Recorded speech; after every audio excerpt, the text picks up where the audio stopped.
ابھی یہ دوسرا کلپ میں نے اس کا سٹارٹ کیا. پہلے والا کلپ تھوڑا سا ڈسکنٹینیو ہو گیا تھا لیکن تھوڑی سی ایشو بن گیا تھا.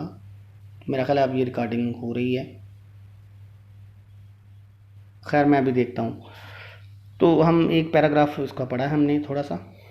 تو پھر وہ کہتے ہیں کہ ہر روز کے تجربے یعنی روزانہ یہ بات دیکھنے میں آتی ہے کہ ایک شخص کا انفرادی جو رویہ ہے، شخصی چال چلن ہے، اس میں یہ قوت ہے کہ وہ دوسرے کی زندگی پر، دوسرے کے رویے پر برتاؤ کا مطلب برتنا، ایک دوسرے سے بات چیت کرنا، برتاؤ رکھنا، تعلق رکھنا، اور چال چلن یعنی کردار پر قوی اثر پیدا کرتا ہے.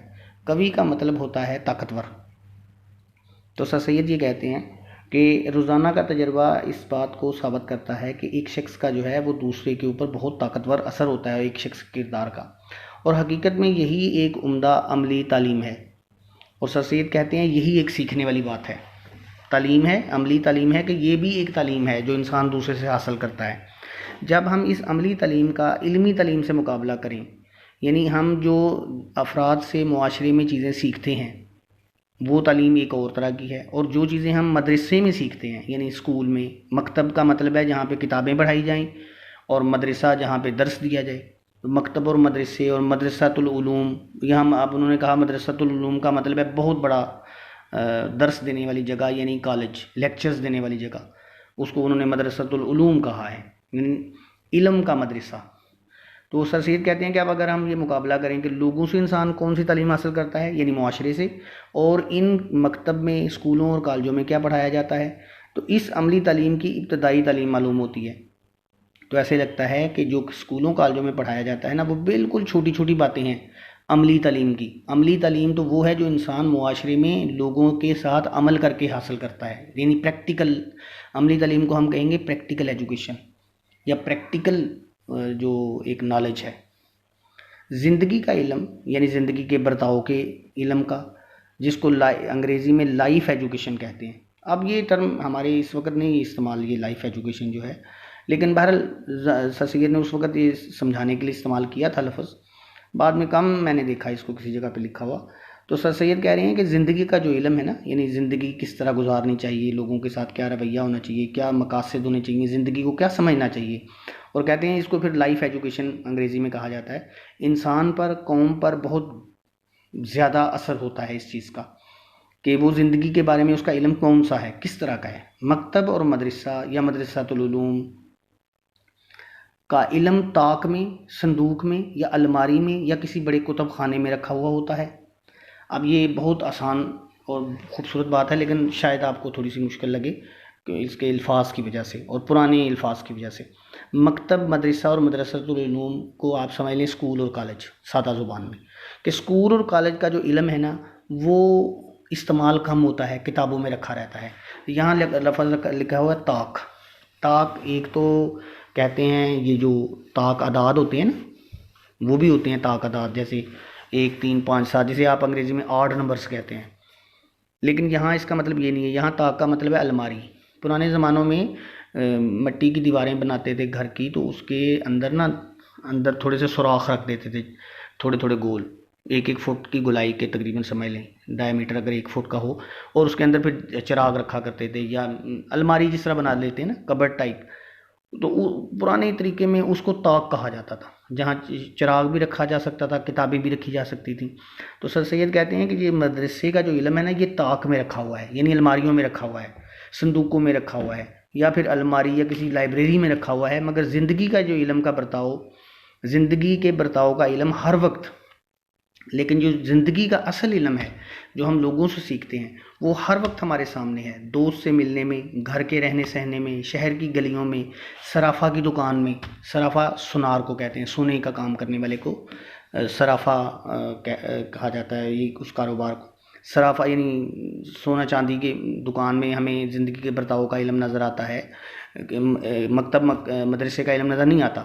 ہل جوتنے میں زندگی کا علم نظر آتا ہے. ہل جوتنا یعنی زمین کو کھودنا، کل بھی بتایا تھا اس کے بارے میں آپ کو. کپڑا بننا یعنی یہ جو ٹیکسٹائل کی صنعت ہے، اس وقت کپڑا بننے والے کو جلاحہ کہا جاتا تھا. تو وہ اس کا یعنی وہ بہت بڑی یہ صنعت تھی اس زمانے میں بھی. ظاہر ہے کپڑا انسان کی بنیادی ضرورت ہے تو اس کو بنانے والے کی بڑا کردار ہے انسانی زندگی پر. وہ کہتے ہیں اصل علم تو یہ ہے جو یہ لوگوں کے پاس ہے. پھر کلوں سے کام کرنے کے کارخانے میں، تو کلوں سے کام کرنے کا جو کارخانہ ہے یعنی مختلف اوزاروں کے ساتھ، کل جیسے آپ کو میں نے بتایا تھا نا آلات جرے ثقیل، تو اسی طرح کلوں سے کام کرنے کا مطلب ہے کہ مختلف آلات کے ساتھ جو لوگ کام کرتے ہیں ان کے کارخانوں میں، ان کا جو پاس جو علم ہے. پھر بے سکھائے بے شاگرد بنائے لوگوں نے، صرف اس کے برتاؤ سے پھیلایا جاتا ہے. بہت سے شاگرد جو دکانوں میں کام کرتے ہیں، کاریگروں کے پاس کام کرتے ہیں، انہیں وہ کوئی کتابیں نہیں پڑھاتے، کوئی فارمولے نہیں سکھاتے. آپ ابھی بھی دیکھیں گاڑیوں کی دکان پہ ان پڑھ بچے جو ہیں کام کر رہے ہوتے ہیں، تو کس طرح وہ لوگوں کے رویے سے اور اپنے استاد کو کام کرتے ہوئے دیکھتے ہیں، اس کا برتاؤ دیکھتے ہیں، اس کو ایک مشین کو کھولتے اور بند کرتے دیکھتے ہیں اور مشاہدے سے سیکھ لیتے ہیں. اور مدرسوں میں ہمارے جو ٹیکنیکل کالجز ہیں، ہماری انجینئرنگ یونیورسٹیز میں وہ پڑھایا جاتا ہے سارا کا سارا. آپ میتھمیٹکس میں دیکھیں آپ کے کتنے بڑے بڑے تھیورمز ہیں، لیکن عملی زندگی میں جب آپ سوچیں تو آپ ٹیچر سے پوچھیں نا کہ سر یہ اس کا استعمال کیا ہے عملی زندگی میں، تو ٹیچر بیچارہ خود اس بھٹی سے گزرا ہوتا ہے، وہ کہتا ہے بس ایسے ہی اس کا استعمال ہے کہ اس سے اچھے نمبر آ جاتے ہیں اگر پڑھیں تو. اس کا کوئی واضح اور تشفی اور تسلی بخش جواب نہیں دے سکتا ٹیچر بھی، کیونکہ عملی زندگی میں یہ استعمال اس وقت نہیں ہوتے، یہ آگے ہائر ایجوکیشن میں، ہائر سائنسز میں، اسپیس سائنسز میں جا کے استعمال ہوتے ہیں یہ علوم. یا بعض اوقات آرکیٹیکٹس جو ہیں انجینئرنگ میں وہ استعمال کرتے ہیں. تو یعنی اگر ہم یہ کہیں کہ جو ابھی ہم نے میتھمیٹکس اور فزکس کیمسٹری پڑھا ہے وہ ہم کمرے سے باہر نکلیں گے اس سے استعمال کر لیں گے، تو وہ تو ظاہر نہیں ہوگا، وہ کسی خاص وقت میں کسی خاص جگہ پہ جا کے استعمال ہوگا. اس کے بارے میں ذکر کر رہے ہیں کہ وہ جو علم ہے زندگی کا جو لوگوں سے حاصل کیا جاتا ہے وہ انسانی زندگی پہ گہرا اثر ڈالتا ہے. یہ پچھلا علم وہ علم ہے جو انسان کو انسان بناتا ہے. پچھلا علم سے مراد ہے یہ جس کا بھی سر سید ذکر کر رہے ہیں، یعنی جو لوگوں سے انسان حاصل کرتا ہے. اس علم سے عمل، چال چلن، تعلیم نفسی، نفس کی تعلیم یعنی نفسانی تعلیم، نفسیات کی تعلیم، انسانی نفس کا مطلب ہے انسانی جو خواہشات ہیں یا انسانی کی جو شخصیت ہے اس کا مطلب ہے. نفس کشی یعنی خواہشات پہ قابو پانا، نفس کو مارنا یعنی اپنی نفسانی خواہشات کو مارنا. شخصی خوبی، ایک شخص کی جو خوبیاں ہیں ان کا علم. قومی مضبوطی، قومی عزت حاصل ہوتی ہے. تو سر سید نے بھی ویسے کوئی کسر چھوڑی نہیں ہے. آپ کو اپنی مدد آپ پڑھاتے پڑھاتے کافی سر سید نے آپ کو پریشان بھی کیا ہے، تو پریشان نہ ہوں، سر سید کی بات سنیں توجہ سے.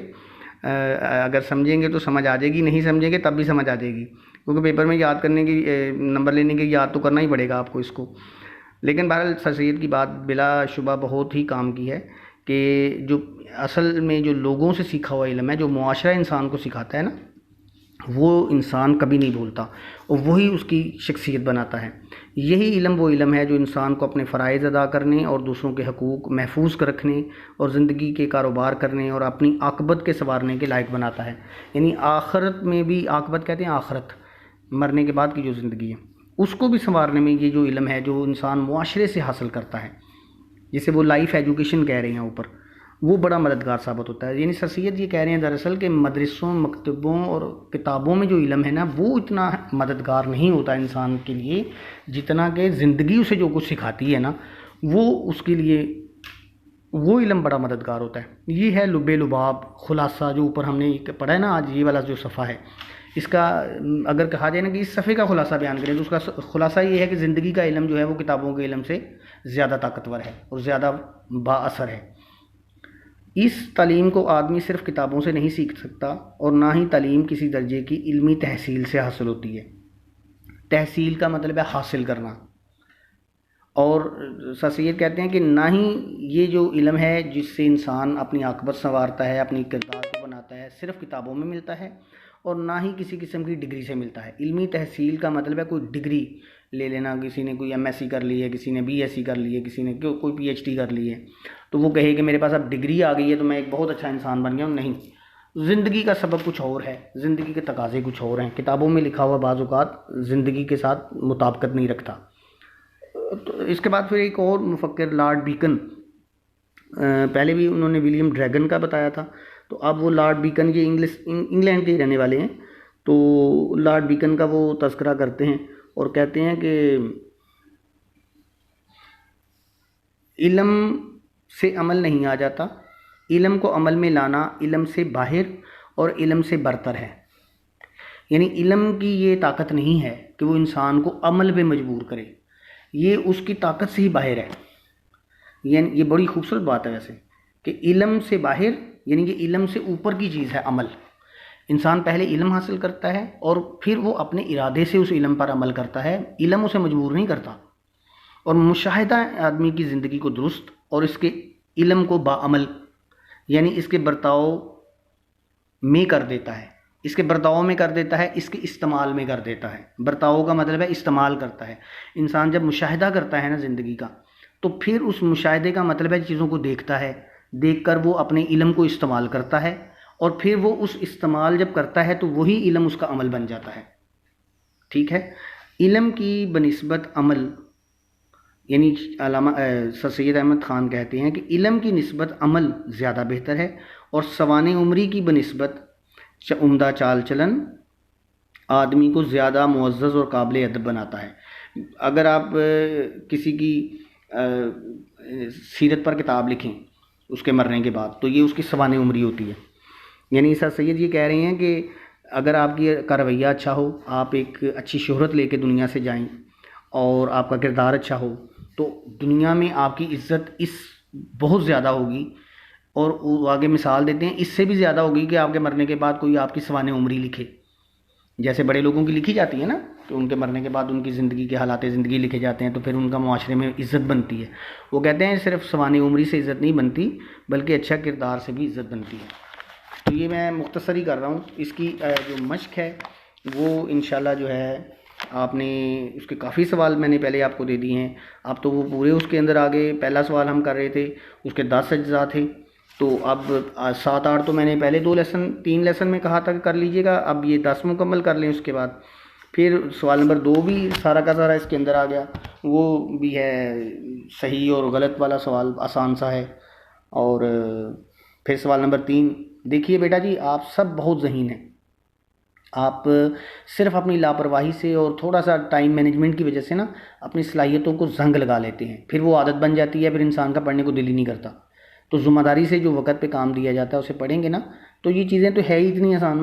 میں دیکھیں نا، میں یہ پڑھا تو رہا ہوں، لیکن میرے خیال میں تو یہ آپ میں سے بہت سے بچے ایسے ہیں، چونکہ ابھی میرا آپ سے تعارف مکمل نہیں، اور میں نہیں جانتا کہ میں کن بچوں سے مخاطب ہوں، لیکن مجھے یہ پکا یقین ہے کہ ہمارے بچے جو ہیں بہت ذہین ہوتے ہیں، اور اگر وہ خود بھی پڑھنا چاہیں تو وہ میرے پڑھائے بغیر یہ خود بھی پڑھ سکتے ہیں۔ اس قابل اس طرح کے بچے بھی میرے پاس ہیں، ہماری سیکنڈ ایئر میں بھی ہیں اس وقت جن کو میں پڑھا رہا ہوں، اور ہمارے کالج میں بھی ہیں، اور ابھی جو آپ ہیں، آپ میں سے بہت سے بچے اس طرح کے ذہین ہیں کہ جو خود بھی پڑھ سکتے ہیں۔ سوال نمبر 3 جو ہے اس میں جملے مکمل کرنا ہے، وہ بھی سبق کے اندر سے اس کو مکمل کیجئے۔ پھر اس کا مرکزی خیال لکھیں جو 5 جملوں سے زیادہ نہ ہو۔ تو مرکزی خیال یہی ہے کہ سر سید احمد خان بار بار اپنی مدد آپ کی اہمیت اجاگر کر رہے ہیں۔ میں اس کے 5 جملے بنا سکتا ہوں، لیکن میں آپ کو لکھواؤں گا نہیں، میں چاہوں گا آپ اسے خود لکھیں۔ ساری عمر اگر والد جو ہے وہ بچے کی انگلی پکڑ کے چلتا اور چلاتا رہے نا اسے، تو بچہ کبھی جو ہے نا وہ خود چلنا نہیں سیکھتا۔ تو گرتے ہیں شہ سوار ہی میدان جنگ میں، انسان گر کے ہی سیکھتا ہے نا۔ خود کریں کام، ذرا پہلے خود کر لیں نا، پھر ہم اس میں سے نقص نکالیں گے، کچھ تھوڑا اس کو گائیڈ کریں گے۔ تو ہر چیز کے لیے دوسروں کی مدد اور سہارا نہیں لیتے، یہی ہے اپنی آپ مدد آپ، اور کیا ہے۔ اگر سبق اپنی مدد آپ کا مرکزی خیال بھی میں نے لکھوانا ہے، تو پھر اپنی مدد آپ سے آپ نے کیا سیکھا؟ آپ اپنی مدد آپ کریں نا، کم سے کم اس سبق کی حد تک کریں۔ پھر اس کا خلاصہ آپ نے لکھیں، وہ بھی بہت آسان ہے۔ خلاصہ بھی ہمارے سلیبس میں اس طرح نہیں آتا، ویسے ہمارا کوئی بھی سوال 4 نمبر سے زیادہ نہیں ہوتا، تو 4 نمبر کا سوال لکھنے کے لیے صرف ایک پیراگراف ہوتا ہے۔ وہ آگے جب باری آئے گی نا اس کی کس طرح پیپر کرنا ہے، وہ میں باری ساتھ ساتھ بتاتا رہوں گا، لیکن وہ زیادہ اس کا فائدہ آپ کو تب ہوگا جب میں اور آپ سامنے ہوں، اور بلیک بورڈ پہ میں اس کو پھر وائٹ بورڈ پہ سمجھاؤں گا پراپر، اور پھر لیکن اس وقت جتنا ضروری ہے وہ بتا رہا ہوں۔ پھر وہ کہتے ہیں ایک تشریح کریں، اس سوال نمبر 6 کو بھی رہنے دیں آپ، وہ ابھی رہنے دیں، یہ میں بعد میں کرواؤں گا آپ کو۔ پھر ایک ہے محاورہ اور روزمرہ، یہ ٹاپک بھی ہم کل پڑھیں گے، یہ 2 ٹاپک ہم کل پڑھیں گے۔ آج کا جو سبق ہے وہ فی الحال اتنا ہی رکھیں گے ہم، تو یہ ہمارا جو سبق ہے یہاں پہ اختتام پذیر ہوگا۔ تو انشاءاللہ کل آپ سے ملاقات ہوتی ہے۔ اللہ حافظ۔